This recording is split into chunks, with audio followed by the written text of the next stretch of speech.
Yo, what is going on, you guys? Bastion YGO here, and today I'm going to be coming at you with my Monday market watch we do each and every single Monday. So today, ladies and gentlemen, we're going to be taking a look at some of the cards in the current market right now, going up and down, going sideways, and in between as well. So today we're going to be starting off with Wild Survivors. That is a brand new set that's pretty much taken all the rage when it comes to the brand new dinosaur support, new Vanquish Soul archetype, and also we getting a Hungry Burger themed archetype as well. That one's seeing a lot less hype. That one's unfortunately not seeing as much competitive hype, I should say, as the other two decks, but nonetheless we're seeing a lot of fluctuation within the market. So we're going to start off with some of the cards coming out of Wild Survivors. Now, at the time of recording this video, the set has not dropped just yet, so it is something to keep in mind moving forward. However, already we can see exactly, due by the best selling, we can see exactly where the format is more or less going, right? So we already see Ground Xenos entering at $30, by far the most expensive card in the entire set, and rightfully so. I mean, I think the card itself absolutely makes Dinos one of the best decks of the format, being able to make up massive boards. There's already plenty of amazing deck profiles with this card already being used out there. If you guys have not checked it out, definitely make sure you guys check it up on YouTube. I'll personally go ahead and testing this card out this entire week, because Dinos is looking really exciting moving forward, especially with the brand new support with this card. And it's also getting a super rare, which I believe is going to be so the collectors are, no, the super rare here is here, because Xeno Meteorius, which is actually a phenomenal card, a level 6 tuner that special summons itself whenever a card is destroyed during the main or the battle phase as well. It's only a $1 card coming out right now, again just being just a super rare, but this card is absolutely ridiculous. Definitely at least a 2 of in your main deck. Again, not a very pricey card, but definitely turns some heads when it comes to talking about the competitive viability of dinosaurs moving forward as well. Next we have, of course, guys, the Vanquish Soul archetype. So Vanquish Soul has gotten a decent amount of hype, but the main backdraw of the deck is it has, I believe, 7 super ultra rares in the set, which is actually crazy. So you got Rosin, Mad Love, we got this spell card, you got Link 1, you got this guy, that's already 5, you got 6 with Panthera, 7 with the boss monster. So this is going to be not the most cost-effective deck right off the bat, but really what is going to matter is how viable the deck is. I understand people are excited for something new, something fresh, but if it's not good, doesn't really matter, does it? So that is something to keep in mind moving forward. One card that we are not getting at a higher rarity in this set, which is very surprising to me, I thought we really would, is actually Baby Cerosaurus, with the highest rarity so far, still being a super rare out of OTS Tournament Pack 18. Now, this card has skyrocketed in price way back earlier this year when we got Lithosagem back to 3. I believe that when we got Lithosagem back to 3, so of course it's going to spike up in price, and it's slowly creeping up here and there. Now it's a $3 to $4 card on the market as well. Honestly, Baby Cerosaurus, of course, is going to be the main baby you're gonna play in your deck as a 3-up for your full combos.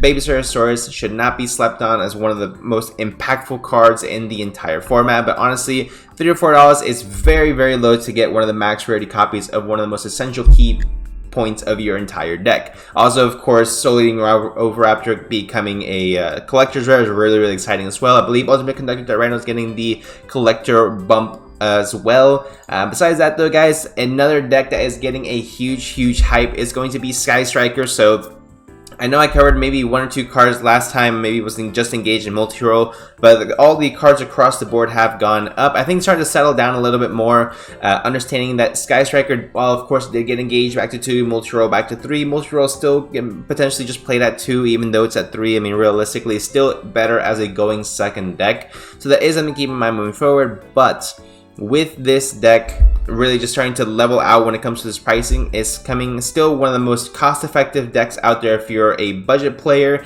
if you're a new player coming into the game and want to learn how to play for the very first time. This is a fantastic deck to start things off for you guys as well, and then it has a lot of collector's value as well if you want to go ahead and max rarity your entire deck, if you want to get all the ultis and starlights and things like that. The good thing is that Rose, even as a starlight, you just need 1-ofs in your deck, so you don't have to go too crazy with that.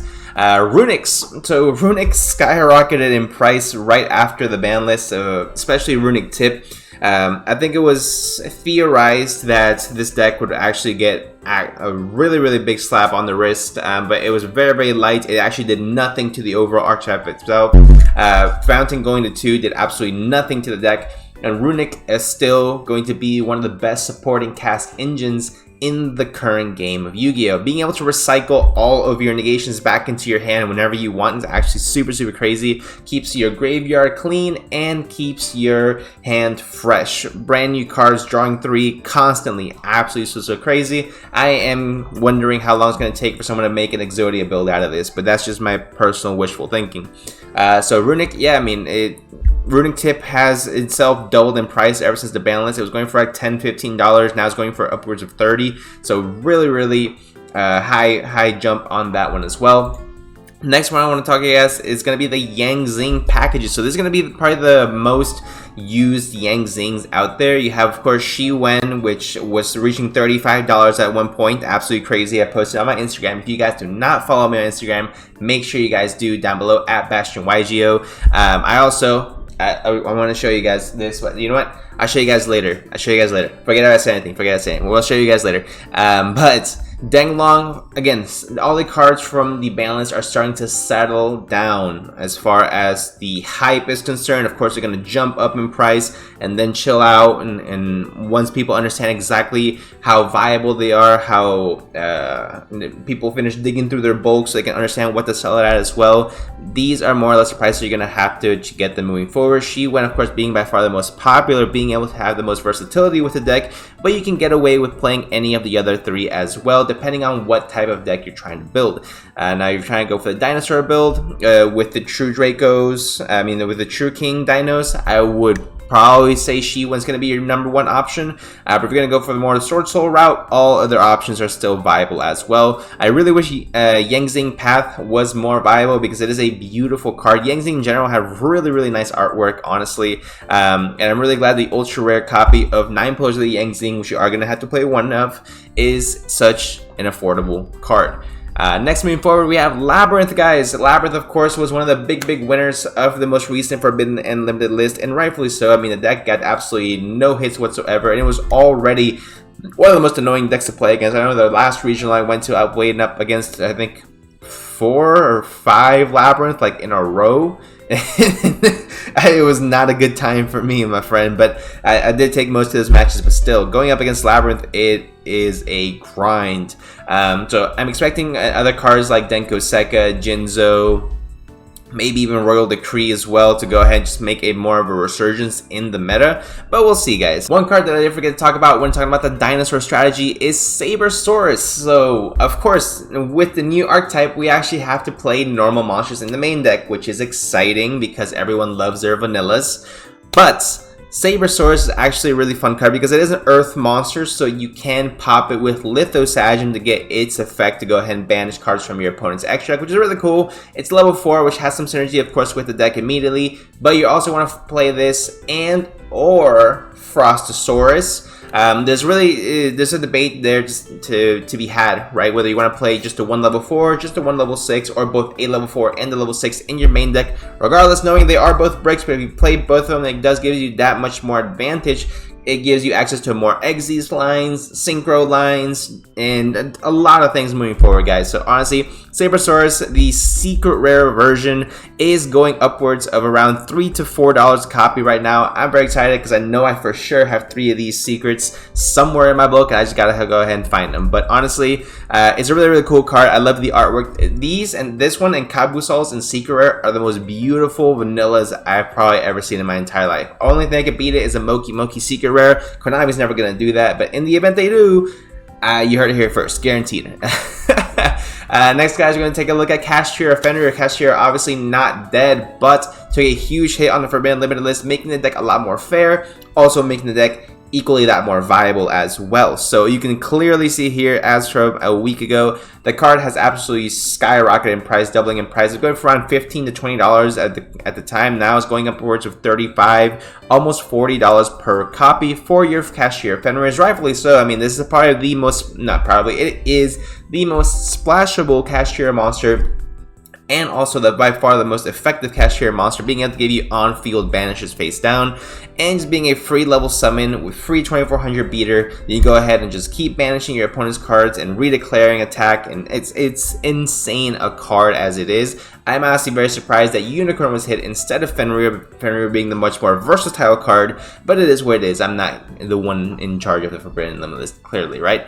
Next, Forbidden Droplet is going to potentially see a resurgence into the meta. Now you can see this thing is dead beyond belief. It has moved absolutely nowhere in the market, but with the Cashier Arise card going back to 1, I think the possibility to run more graveyard reliant decks or just send cards that send things to the graveyard has increased in viability, so Droplet could see an increase in play, especially with the popularity of Sky Striker going up. Personally, I am not a fan of playing Forbidden Droplets in Sky Striker. I believe you want to go ahead and use your resources wisely in your hand in order to break your opponent's board, because each card trades 1 for 1 with the card your opponent has. So I'm not a fan of Forbidden Droplet, but I understand why some people might be, so I'll keep a close eye on this card to go ahead and fluctuate within the market, even though it does have quite a few printings, quite a few secret rare printings if I do may say so myself. 1, 2 secret rare print, 3 secret rare printings, and then we have of course 1 ultra and 1 OTS ulti, which is going for an exorbitant amount of money, but we do not pay attention to that.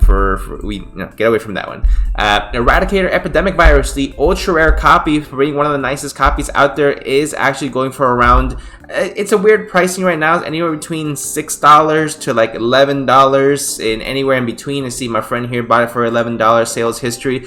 I want to say it's anywhere in between, more closer to the $7 to $8 range, but honestly, again, Labyrinth in the meta. You have Sky Striker in the meta, a lot of spell trap reliant decks out there. So honestly, with that being said, Eradicator Epidemic Virus definitely has a spot in the formats. Now, to what extent is really depending on what really becomes the best deck, and what decks can go ahead and make best use of this card by being able to search it, or just being able to have easier access to it. By far, of course, the most expensive copy is going to be the Secret Rare, going upwards to around $170 apparently per first edition, but I mean, sorry, $300. But realistically, I think with the ultra rare, guys, you're gonna be just fine, right? And the last card we're gonna cover today, guys, is gonna be Chaos Angel, taking a huge win after the Forbidden Limited list. Honestly, with Dragon Link being completely untouched, any type of synchro variants being completely untouched, and also with the current decks that actually made Chaos Angel being completely untouched, Chaos Angel shot up in viability. Honestly, Chaos Angel is a really good card, extremely versatile, really easy to go ahead and make as well, giving you ease of use, I want to say. So honestly, this could be one of the best cards in the format moving forward, but we will wait and see to find out. So let me know what you guys think of today's market watch. If there's any cards in here that you disagree with, or any cards that I missed and you want me to go ahead and make sure I add to the next market watch, make sure you let me know in the comments. If you guys enjoyed, leave a like, subscribe, and I'll see you guys in the next one.